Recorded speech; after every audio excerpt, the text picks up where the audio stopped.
출애굽기 13장.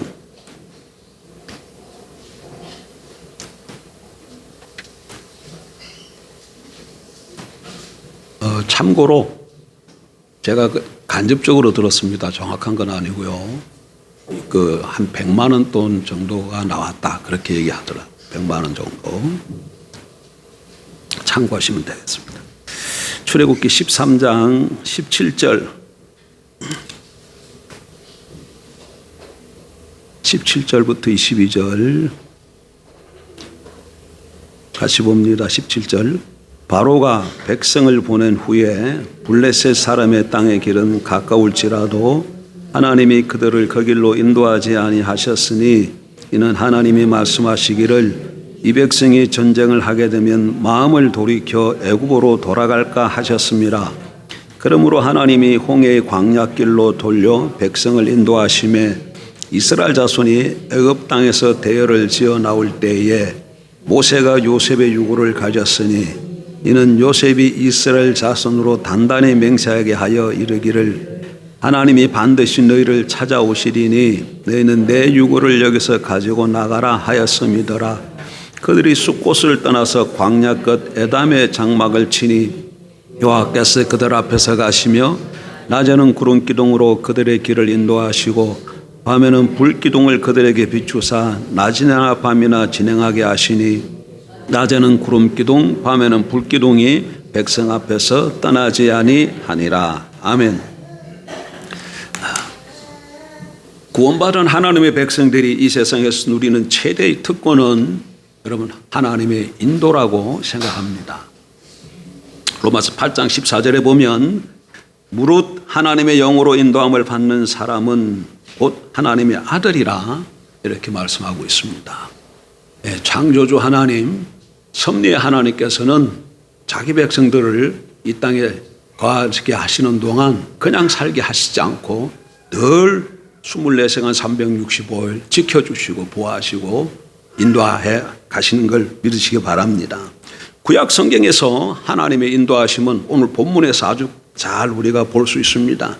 애굽에서 이스라엘 백성들이 나오자 구름 기둥과 불 기둥으로 그들을 인도해 주셨습니다.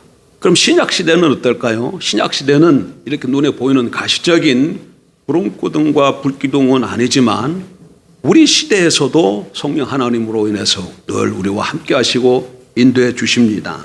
그래서 하나님 백성들은 늘 하나님의 인도하심을 따라 살아가는 그 길이 복된 길인 줄 믿습니다. 그 길이 내가 사는 길이고 그 길이 내가 흥하는 길이고 그 길이 내가 생명길로 나가는 길인 줄 믿습니다. 그래서 하나님의 인도하심을 따라 살아야 될 줄 믿습니다. 그런데 오늘 아침에는 그러면 하나님께서 우리 자기 백성들을 인도해 주시는데 왜 하나님께서 자기 백성들을 인도해 주실까? 하나님의 인도하심의 목적에 대해서 좀 살펴보려고 합니다. 정답부터 드리면 하나님께서 왜 자기 백성을 인도하실까요? 정답부터 드리면 훈련을 위해서입니다. 뭐 때문에? 훈련. 하나님이 그들을 인도하시면서 그들에게 베풀고 했던 가장 중요한 교훈은 자기 백성들을 훈련하는 것이죠. 우리는 이스라엘 백성들의 출애굽 여정을 통해서 이 사실을 확실히 알 수 있습니다. 오늘 본문에 보게 되면 세 개의 중요한 지점이 등장합니다. 13장 20절 한번 볼까요? 13장 20절. 그들이 숫곳을 떠나서 광야 끝 에담의 장막을 치니 여기 보게 되면 지명이 두 개 나오지요. 뭐가 나옵니까? 숫곳과 에담이라는 두 개의 지명이 나옵니다. 그런데 숫곳에 이르기 전에 출발 지점이 어딘지 아십니까? 람셋이라는 곳이에요. 람셋. 자, 출애굽기 1장으로 좀 한번 가보세요.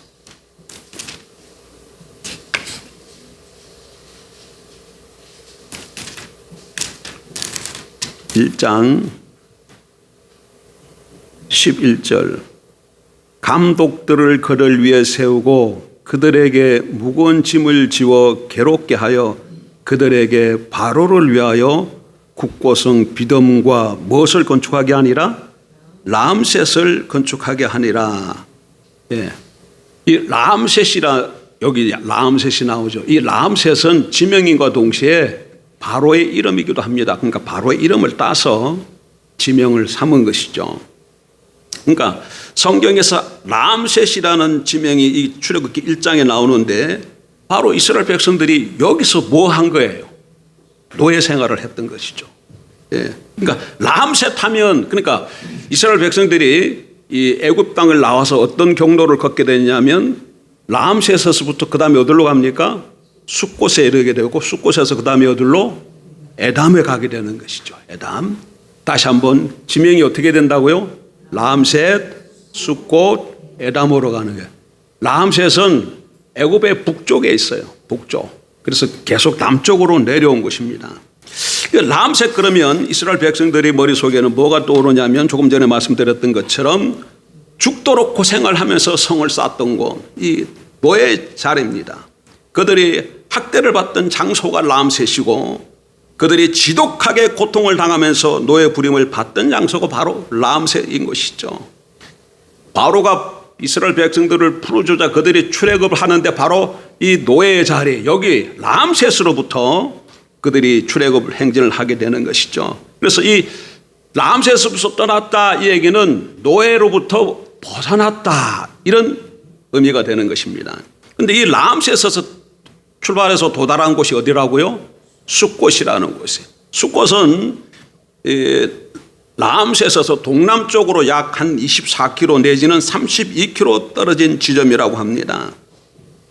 그러니까 이 이스라엘 백성들을 하나님께서 이렇게 인도하 가시는데 사실은 여러분 지도를 가서 보면 이거 지도를 좀 하나 다음 주에는 지도를 하나 제가 띄워드리겠습니다. 지도를 보면 람셋이 애굽의 북쪽에 있기 때문에 가나안 땅으로 가려면 동쪽으로 바로 가면 가까워요.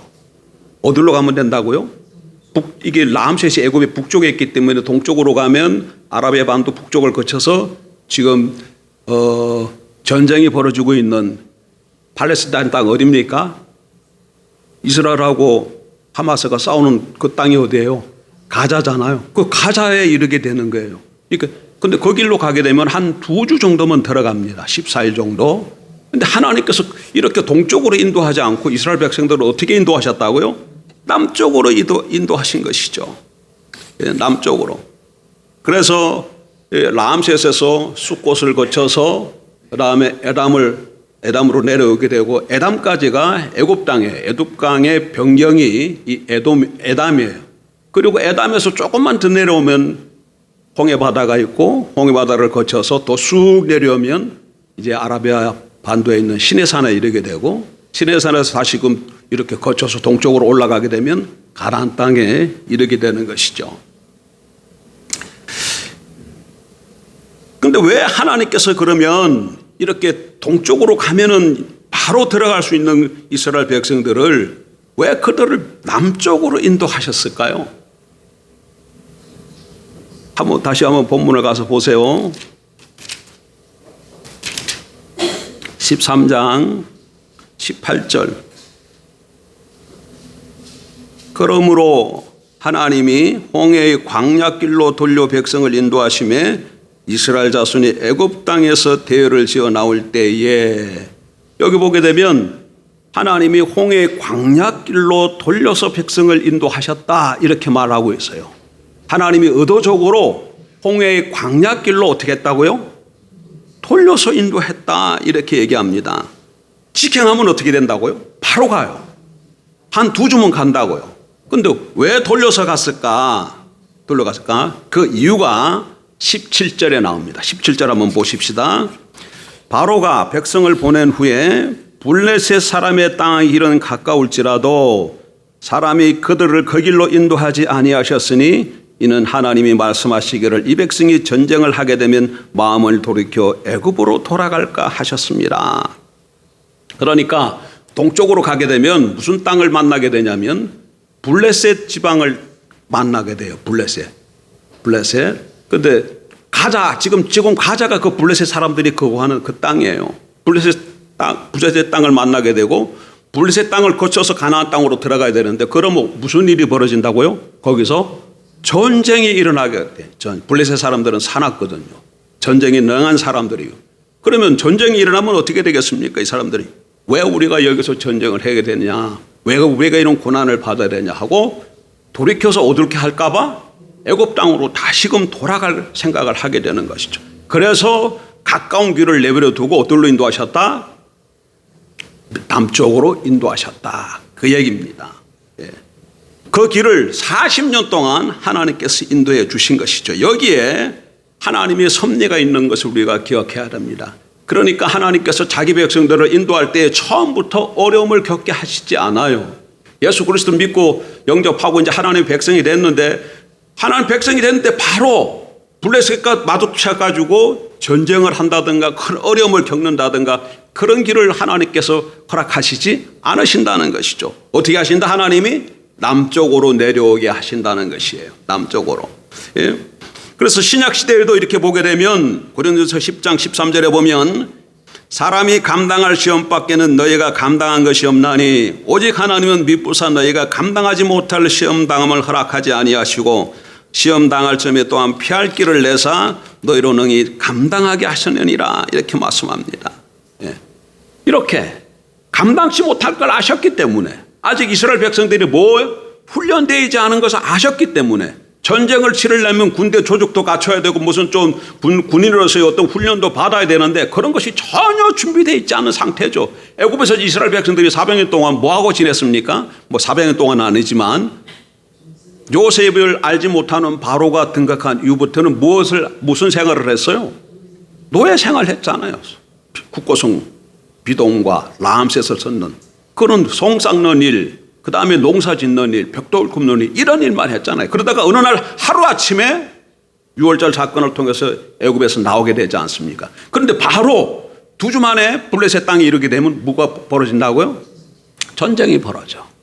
전혀 준비가 되어 있지 않는 상황에서 전쟁을 당하면 이스라엘 백성들이 다시금 애굽으로 돌아갈 것을 알았기 때문에 하나님께서 그걸로 인도하지 않고 남쪽으로 인도하셨다, 그 얘기죠. 여러분, 하나님께서 인도하신 곳이 어디입니까? 숫곳인데, 숫곳은 이집트 영역 속에서도 참으로 좋은 곳입니다. 물이 많이 있었고 물이 많으니까 나무도 있고 이 나일강의 하류가 이쪽으로 흐르고 있었어요. 그리고 숫곳이라는 이 이름도 무슨 뜻인가 하면 장막, 쉴곳, 이런 뜻이에요. 그러니까 하나님이 노예 생활하던 그들을 인도해서 어디로 인도해 주셨다? 장막, 쉴곳, 물이 있고 나무가 있고 쉼이 있는 곳으로 인도해 주셨다는 것이죠. 그러니까 하나님은 처음부터 어려움을 겪게 하시는 것이 아니라 앞으로 이스라엘 백성들이 뭘 겪어야 될 걸 압니까? 훈련받아야 되고 시련을 겪어야 되는 걸 알지만 그런 것을 잘 감당할 수 있도록 충분하게 준비할 수 있도록 아름다운 숫곳으로 인도해 주시는 것이죠. 그리고 숫곳에 인도한 다음에 거기서 충분히 쉰 다음에 그 다음에 내려간 장소가 어디라 그랬죠? 에담이죠. 에담. 이 에담은 이집트 쪽에서 보게 되면 가장 끝자리예요. 국경선이에요. 그래서 그 성경에 보게 되면 광야 끝이라, 에담 광야 끝이라 이렇게 나오는데 이 광야 끝이라는 것은 애굽 땅의 광야의 끝이지 신의 광야를 말하는 건 아닙니다. 이제 본격적으로 신의 광야 쪽으로 들어가게 되는 것이죠. 그러니까 에담은 이집트 끝, 신의 광야 시작이 되는 지점이에요. 그러니까 그 다음에 에담을 거쳐서 그 다음에 어딜 간다고요? 홍해로 내려가게 되고 홍해에서 그 다음에 시내산에 이르게 되고 시내산에서 한 1년 동안 유하다가 턴해가지고 동쪽으로 올라가서 가나안 땅으로 들어가게 되는 것입니다. 근데 이 에담이라는 지점, 에담이라는 땅의 이름은 뜻은 성루라는 뜻이에요. 무슨 뜻이라고요? 성루. 지명을 좀 알아두면 좋아요. 숫곳이 뜻이 이름이 뭐라 그랬죠? 쉴곳, 장막이란 뜻. 그 다음 에담은 성루. 전투할 때 가장 치열한 전쟁이 뭘 중심으로 해서 벌어집니까? 성루를 중심으로 해서 벌어지잖아요. 이 에담이야말로 이스라엘 백성들에게 있어서 훈련의 극점이 되는 장소라고 생각을 합니다. 예? 앞에서 전쟁할 준비가 되어 있지 않은 이스라엘 백성들이 전쟁을 피할 수 있도록 광야길로 하나님께서 돌려서 내려오게 하셨다고 말씀드렸잖아요. 그렇다고 해서 이스라엘 백성들이 영원히 전쟁하지 않는 건 아닙니다. 우리가 성경 출애굽기 조금만 더 읽고 가보게 되면 17장에 보게 되면 전쟁을 하게 돼요. 누구랑 전쟁하게 됩니까? 아말렉 족속을 만나게 되고 그들과 더불어 전쟁하지 않습니까? 아말렉 족속이 이스라엘과 싸우기 위해서 기다리고 있어요. 그러나 지금은 아직은 이스라엘 백성들이 전쟁할 준비가 되지 않은 것이죠. 그래서 하나님께서 그들이 허락이 되지 않았기 때문에 준비할 수 있도록 남쪽으로 하나님께서 이스라엘 백성들을 인도하셨다, 그 얘기입니다. 이렇게 좀 먼저 우리가 기억할 것은 하나님이 반드시 우리를 훈련시킵니다. 에담이라는 장소를 통해서 그때부터 어디로 들어간다고요? 신의 광야로 들어가요. 거기 되면 거기서부터는 시련이 있고 훈련이 있고 가진 고난을 당해요. 그러나 그걸 하기 전에 무엇을 먼저 거쳐가게 하신다? 숲곳이라는 곳을 통해서 충분히 쉬게 하시고 마음도 편안하게 하시고 하나님이 어떤 분인가를 경험도 하게 하시고 그렇게 하나님을 경험한 후에 이제 훈련의 장소로 우리를 인도하시는 것이죠. 어떤 사람 이렇게 생각하는 분들이 있어요. 이런 뭐 전쟁이나 훈련을 좀 경험하지 않고 하늘나라 갔으면 좋겠다. 그런 분도 혹 계신지 모르겠어요. 그러나 여러분, 하나님은 자기 백성이 연약한 백성이 되기를 원치 않으셔요. 훈련받고 강한 백성으로서 하늘나라에서 하나님과 만나시기를 기뻐하십니다. 그래서 우리는 이 땅에 사는 동안에는 반드시 뭐가 있다? 훈련이 있다는 것을 기억해야 됩니다. 에담이라는 장소로부터 본격적인 광야의 훈련이 시작되는 것이죠. 이제 이스라엘 백성들은 많은 시련을 겪어야 됩니다. 그리고 그 시련을 통해서 점점점 군사로서 강해져 가게 될 것입니다. 그래서 하나님의 쓰시기에 합당한 백성, 하나님이 어떤 분이실 걸 알고 그 영광을 알고 하나님을 위해서 목숨을 걸고 십자가를 높이 군비를 높이 들고 나아갈 만한 그런 모습으로 변화되어 갈 줄 믿습니다. 따라서 우리가 이제 예수 그리스도를 믿고 세상 살아가는 동안에 내 삶 가운데 시련이 온다 그러면 두려워하지 마십시오. 시련이 반드시 어떻게 됐다고 이건 찾아오게끔 되어 있어요. 그리고 시련이 왔다, 그 얘기는 내가 어떤 사람이 되었다는 거예요. 이제는 시련을 감당할 만한 준비가 된 사람이라, 그 얘기예요. 시련을 감당할 만한 사람이 되지 않았으면 시련을 주시지 않아요. 성경 찾아보십시다. 읽었는데 다시 찾아보는 게 좋을 것 같아요. 고린도전서 10장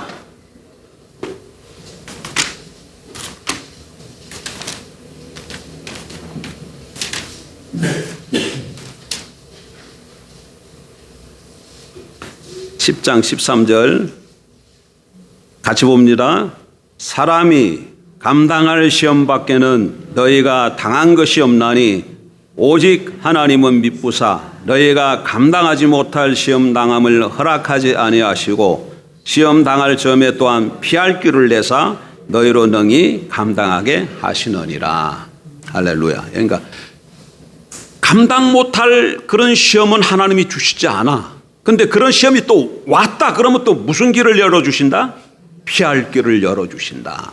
그리고 시험 근데 피할 길이 없는 것 같은데 그런 시련이 내게 왔다 그러면 내가 어떤 사람이 되었다는 거예요? 그 시련을 감당할 만한 수준의 사람이 되었다는 거예요. 그래서 이 말씀을 믿고 그때는 믿음으로 정면 성결을 보면 그 내 앞에 단실 형실이 어떻게 될까요? 다스려지게 되어지고 내가 믿음으로 승리하게 되어질 줄 믿습니다. 여러분, 창세기 22장에 보게 되면 아브라함에게 큰 시험이 하나 닥쳐옵니다. 무슨 시험입니까? 100세의 아들을 얻었잖아요, 이삭을. 근데 창세기 22장에 보면 하나님이 그 아들을 어떻게 하라 그래요? 바치라 그래요. 뭘로? 번제로 바치라 그래요. 그러니까 번제라는 것은 짐승을 잡아가지고 각을 떠서 불로 태워서 드리는 제사잖아요. 하나도 남김없이 다 태워서 드리는 제사가 번제인데 자기 아들 이삭을 반제로 드리라고 하나님 말씀하셨어. 이거 무슨 얘기야? 아들을 죽이라는 얘기잖아요. 이런 시험이 아브라함에게 왔습니다. 근데 여러분, 창세기 22장 좀 한번 가서 보십시다. 이거 한번 읽어보십시다. 그 본문이 어떻게 되어 있는가?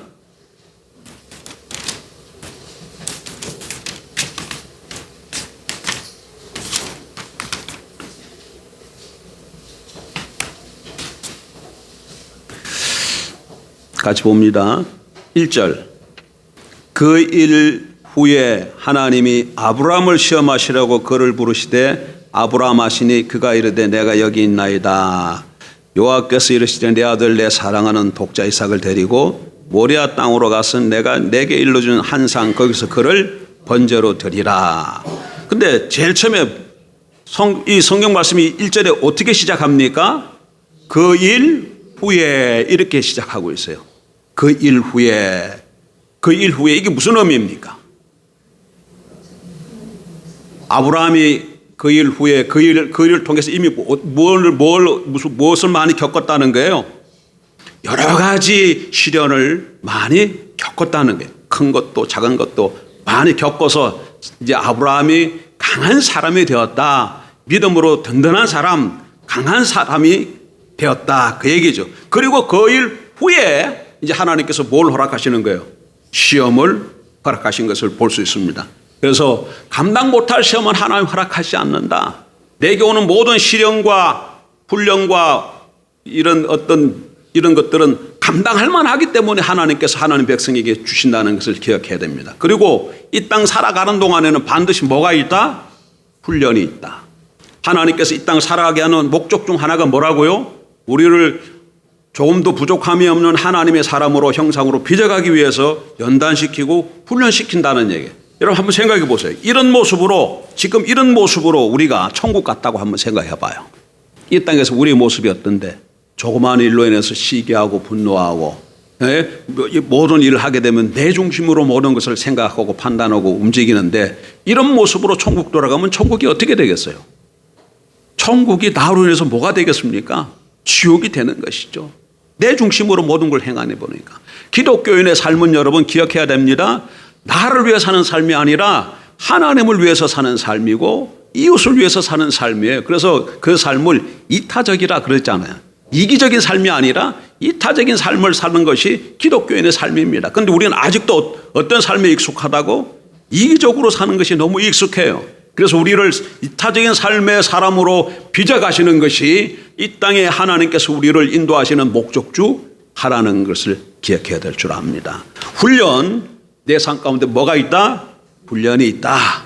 이 훈련을 잘 받아서 하나님께 영광 돌리는 저와 여러분 되길 주 이름으로 축복합니다. 기도하십시다. 좋으신 하나님, 하나님께서 자기 백성을 애굽에서